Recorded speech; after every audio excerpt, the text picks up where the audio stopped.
60,000 के आसपास उसकी कैपिटल थी और उसका टोटल लॉस सिर्फ इस ट्रेड से 88,000 था। तो समझो आपको 28,000 उसको घर से ला के देने पड़े। That's how it happens. Hello guys, मेरा नाम है निर्मल और आज मैं आपको बताने वाला हूँ इंट्राडे ट्रेडिंग की कुछ ऐसे टिप्स जिनको अगर आप सीखे तो इंट्राडे में आप कभी लॉस नहीं खाओगे। कभी से मेरा मतलब ये नहीं है कि 100%, कभी कभार लॉस भी खाओगे। Losses is part and parcel of trading, but हमेशा आप प्रॉफिट में रहोगे। मोस्ट ऑफ द टाइम आप प्रॉफिट में रहोगे। That's what I want to say. और ये मेरी पर्सनल एक्सपीरियंस से सीखी हुई चीज़ें हैं, किसी किताब में पढ़ी हुई नहीं है, जो मैंने खुद एक्सपीरियंस किया है। मैंने काफ़ी लॉस खाया इंट्राडे में and that's how I learn these things. पहला टिप जो आपको मैं देना चाहूँगा कि आप स्टॉक्स हमेशा हाईली लिक्विड चूज़ करो। आप इंडेक्स के स्टॉक्स पे ही इंट्राडे ट्रेडिंग करो। आप किसी छोटे स्टॉक पे, माइक्रो कैप या स्मॉल कैप कंपनी में मत जाओ। निफ्टी 50 और निफ्टी नेक्स्ट 50 या निफ्टी मिड कैप में जा सकते हो आप, उसके नीचे मत जाओ, ठीक है। इंट्रा डे में अगर आपको सक्सेस पानी है तो मैं आपको छोटा सा इंसिडेंस बताता हूँ। अभी कुछ दिन पहले मेरे एक दोस्त ने इंट्रा डे ट्रेडिंग में एक स्टॉक है, उसका नाम भी चलो मैं बता देता हूँ, वी मार्ट नाम है, ठीक है। वी मार्ट, डी मार्ट नहीं, वी मार्ट। मुझे भी नहीं पता था, मुझे डी मार्ट पता था। उसने जब बताया तब मुझे वी मार्ट पता चला। तो उसने क्या किया, उसमें शॉर्ट कर दिया इंट्राडे में। शॉर्ट में क्या होता है कि आप स्टॉक को पहले बेचते हो, फिर आप सस्ते में खरीदते हो अगर आपको लगता है भाव गिरने वाला है। तो उसने जो है वी मार्ट को सेल कर दिया, फिर उसने सोचा कि थोड़ी देर में मैं खरीद लूँगा। अब हुआ यूँ कि उसके सेल करने के बाद स्टॉक में लग गया अपर सर्किट। अपर सर्किट में क्या होता है कि स्टॉक में ना सिर्फ बायर्स ही बायर्स हैं, सेलर कोई है ही नहीं। अब उसने शॉर्ट किया था, उसने सेल किया था, लास्ट में उसको बाय करना है, तो अब कोई सेलर ही नहीं है स्टॉक में, तो कैसे बाय करेगा। और उसको था, उसके ऊपर लग गई पेनल्टी। मतलब उसने प्रॉफिट तो खैर बना नहीं, उसकी कैपिटल पूरी खत्म हो गई, उसको और भी कुछ एक्स्ट्रा पैसे ला करके देने पड़े। ये होता है इंट्राडे में। अगर आप स्टॉक सही से नहीं चूज़ करोगे तो स्टॉक चूज़ करना ज़्यादा इंपॉर्टेंट है। This is real world experience, real world scenario भी कुछ दिन की बात है। मैं आपको एग्जांपल भी देता हूँ। उसकी कैपिटल 60,000 के आसपास उसकी कैपिटल थी और उसका टोटल लॉस सिर्फ इस ट्रेड से 88,000 था। तो समझो आपको 28,000 उसको घर से ला के देने पड़े। That's how it happens. अब इसके बारे में एक डिटेल वीडियो में बात करूँगा कि आप शॉर्ट करते हो उसके बाद लग जाता है अपर सर्किट तो क्या होता है। डिटेल में एक वीडियो बनाऊंगा, डिस्क्रिप्शन में लिंक डाल दूंगा इस वीडियो के भी, अगर आप बाद में देख रहे हो इनकेस, ठीक है। पहली टिप आपको याद रखनी है कि स्टॉक हमेशा जो है हाईली लिक्विड स्टॉक और इंडेक्स वाले स्टॉक ही चूज़ करने हैं, उसके अलावा बाहर नहीं जाना है कहीं भी, ठीक है। दूसरी strategy, stop loss. Stop loss आपको हमेशा ध्यान रखना है। स्टॉप लॉस अगर आप भूल गए ना तो आप पक्की बात लॉस खाओगे। क्योंकि क्या होता है कि हमारी ह्यूमन साइकोलॉजी है कि हम जो है कोई स्टॉक हमने बाय कर लिया, फिर वो बाय करने के बाद वो स्टॉक गिर गया तो हमें लगता है कि भाई अब वापस ऊपर उठेगा, वापस ऊपर उठेगा, बट उठता नहीं है। कई बार मतलब कभी उठ भी जाता है, बट कभी कभी कैसे होता है कि हमारे बाय करने के बाद स्टॉक गिर गया तो वो गिरा ही रहता है, ऊपर जाता ही नहीं है। और हम जो है वेट करते रहते हैं, मार्केट क्लोज हो जाता है, हमें लॉस में एग्जिट करना पड़ता है। तो it's better to have a stop loss. आप देखो, इन्वेस्टर नहीं हो कि आपने इन्वेस्ट कर दिया, आप जब तक जो है ऊपर नहीं जाएगा तब तक नहीं बेचोगे। भाई आप ट्रेडर हो, आप मुनाफे से जो है मतलब रखो। आपको प्रॉफिट कमाना है, प्रॉफिट नहीं हो रहा है निकल जाओ, कोई दिक्कत नहीं है। आज का 10 रुपये का लॉस बेटर है कल के 1000 रुपये का लॉस। आज 10 रुपये लॉस दे रहा है, भाग जाओ, शाम तक बैठोगे क्या पता 1000 लॉस हो जाए। ऐसा नहीं है कि लॉस ही होगा, शाम तक ऊपर भी जा सकता है, बट नहीं, आपने भाई अपना लॉस खाने की क्षमता खत्म हो गई, निकल जाओ। That's how you do it. Stop loss कैसे सेट करना है उसके ऊपर भी मैं एक डिटेल वीडियो में बात करूँगा किसी और दिन, ठीक है।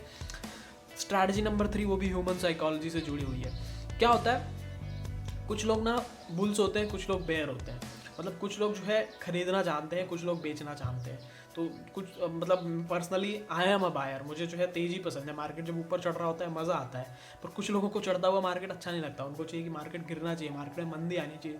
तो डिपेंडिंग अपॉन आप किस टाइप के हो उस हिसाब से ही ट्रेड लो। आपने जैसे 2-3 स्टॉक चूज़ कर लिए, अब उसमें से कोई एक स्टॉक चढ़ रहा है, बाकी के स्टॉक गिर रहे हैं, तो आपने क्या बोला, गिर रहा है आज मार्केट, सेल कर दो। पर आप गिरता हुआ मार्केट आपको पसंद है क्या? आपकी साइकोलॉजी कहती है आपको बढ़ता हुआ मार्केट पसंद है। जब मार्केट चढ़ेगा तो आपकी प्रेडिक्शन और आपकी जो एनालिसिस है वो बराबर चलेगी, बट गिरते हुए मार्केट में आप सही से काम नहीं कर पाओगे। आपकी टेंडेंसी उस हिसाब से है ही नहीं, आप उस लिए डिज़ाइन ही नहीं किए गए हो उस चीज़ को समझने के लिए, तो वो चीज़ें आपके समझ नहीं आएंगी। हो सकता है कई बार आप सही हो, but most of the time गलत रहोगे। That's how it works. मेरे साथ हुआ है जो चीज़ें वो मैं बता रहा हूँ। स्टॉप लॉस सेट किया आपने, स्टॉक सही चूज़ किया, तो वही अगली टिप है कि स्टॉक चूज़ कैसे करना है। लिक्विड तो होना चाहिए, पर कैसे चूज़ करोगे? देखो, स्टॉक में वॉल्यूम्स होने चाहिए। जिस स्टॉक में वॉल्यूम नहीं है ना उसमें ट्रेड करके मतलब नहीं है। वॉल्यूम नहीं होंगे तो बढ़ेगा ही नहीं, थोड़ा बहुत कंसोलिडेट होता रहेगा ना, एक बड़ा अप साइड मूव आएगा ना डाउन साइड आएगा, तो क्या मतलब हुआ।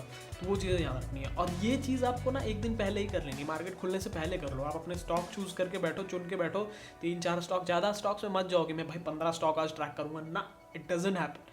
2 स्टॉक, 3 स्टॉक, 4 स्टॉक, उसके ऊपर नहीं। आई वुड सजेस्ट कि आप एक ही स्टॉक लो। एक स्टॉक में हो सकता है कि मूव ना आए तो एक स्टॉक मत लो, 2 स्टॉक लेके चलो, 3 स्टॉक लेके चलो, 3 के ऊपर मत जाओ। 3 स्टॉक चूज करो, उनमें ही ट्रेड करो। आप डिसाइड करो क्या करना है भाई। 3 स्टॉक लेके बैठे हो आप, उनको देखो। आपने एक दिन पहले रेजिस्टेंस और सपोर्ट लेवल डिसाइड किए हैं, आपकी कुछ स्ट्रैटेजी होगी, उस स्ट्रैटेजी को फॉलो करना है। अगर नहीं पता है तो मैंने एक डिटेल वीडियो बनाई हुई है इंट्राडे स्ट्रैटेजी, वो चेकआउट कर लो, आई बटन में लिंक मिल जाएगी, देख लेना एक बार, ठीक है। और next thing what I want to say is कि आपका टारगेट मिलता है, स्टॉप लॉस आपने सेट किया हुआ है, आप टारगेट भी सेट करो इमीडिएटली। टारगेट मिलता है, निकल जाओ। नहीं निकलना, स्टॉप लॉस ट्रेल करके टारगेट पे ले आओ। उसके अगर आपका स्टॉक, जैसे आपने टारगेट अचीव किया, आपने सेट किया कि मैं भाई 150 रुपये में बेच के निकल जाऊंगा, 140 में खरीदा था, 150 रुपये मेरा टारगेट है, 150 हिट हुआ, उसके बाद अगर स्टॉक नीचे नहीं गिर रहा है, सिर्फ ऊपर ही जा रहा है, तब आप रुक सकते हो। पर in that case trail your stop loss to 150 so that कि अगर कोई मूव आता है और नीचे गिरता है स्टॉक, आप एग्जिट ले लो। आपका टारगेट मिल गया, आप एग्जिट ले लो। ज़्यादा लालच नहीं करना है। अगर आप सोचोगे ना भाई 150 में एग्जिट ले लिया, 160 हो गया ना, कभी कभार होता है, पर मोस्ट ऑफ द टाइम आप लॉस खाओगे, क्योंकि वो 160 जाएगा, फिर गिर के वापस 140 पे आ जाएगा। तो हो सकता है कि आप नो प्रॉफिट नो लॉस में चले जाओ आपके लक के ऊपर, but most of the time loss खाओगे अगर टारगेट और स्टॉप लॉस को फॉलो नहीं करते। तो टारगेट हिट हुआ, निकल जाओ, कभी भी बने नहीं रहना, लालच नहीं करना। अब दूसरी चीज़, आपने इंट्राडे ट्रेड लिया, एक ट्रेड लिया, आपने प्रॉफिट कमाया, ठीक है। आप सोचते हो कि एक और ट्रेड लेता हूँ और प्रॉफिट कमाऊंगा, ना भाई, आप दूसरा ट्रेड लोगे पूरा गंवा दोगे। फिर आपने पहला ट्रेड लिया, आपको लॉस हुआ, आप सोचते हो कि यार इस लॉस को रिकवर करने के लिए एक और ट्रेड ले लेता हूँ, उस ट्रेड में भी लॉस होगा, फिर एक और ट्रेड लोगे, उस चक्कर में क्या होगा कि आप लॉस ही खाते रहोगे। तो कभी कभी होता है कि ऐसा दिन नहीं है भाई, आपका दिमाग काम नहीं कर रहा है, आपके साथ मार्केट नहीं चल रहा है, मत लो ट्रेड। आप कभी कभी तो ऐसा होता है कि भाई सब कुछ सही चल रहा है, लॉस प्रॉफिट कुछ नहीं है, मन ही नहीं है ट्रेड करने का, तो मत करो ट्रेड। ज़रूरी नहीं है कि आप 20 के 20 दिन ट्रेड करो। जब मन नहीं है मत करो ट्रेड, जब मन है, अच्छा आपने स्टॉक ढूंढे हैं, स्टॉक आपके साथ मूव कर रहे हैं, मार्केट, ऐसा नहीं है कि मार्केट रोज़ देखो, पर ट्रेड करना है नहीं करना, अंदर से इच्छा है तो ही करो, वरना मत करो, लॉस खाओ।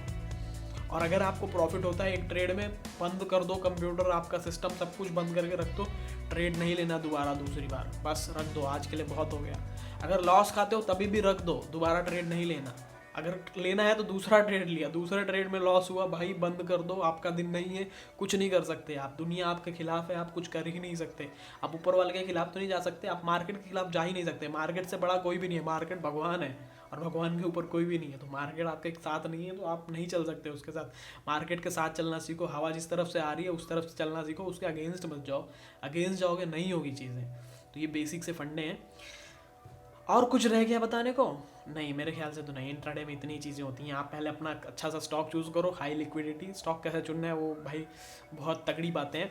एक हाई लिक्विड स्टॉक चूज़ करो और वॉल्यूम्स होने चाहिए उस स्टॉक में, ये चीज़ें देखो। इंडेक्स वाला स्टॉक लोगे और सही।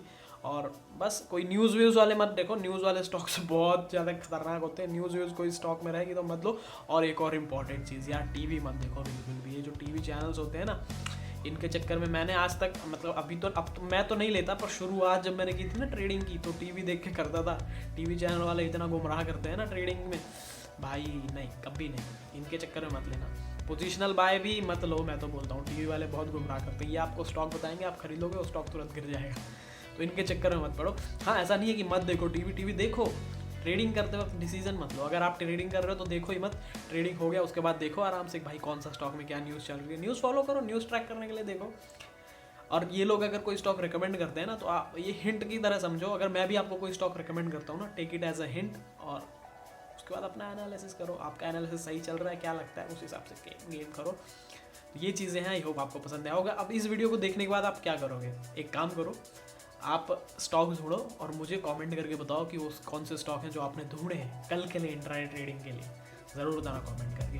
अदरवाइज़ मैं तो इस चैनल पे रोज़ पोस्ट करते रहता हूँ कि कल की इंट्राडे स्ट्रैटेजी क्या होगी। Take it as a hint और आप अपन खुद का एनालिसिस करके देखो।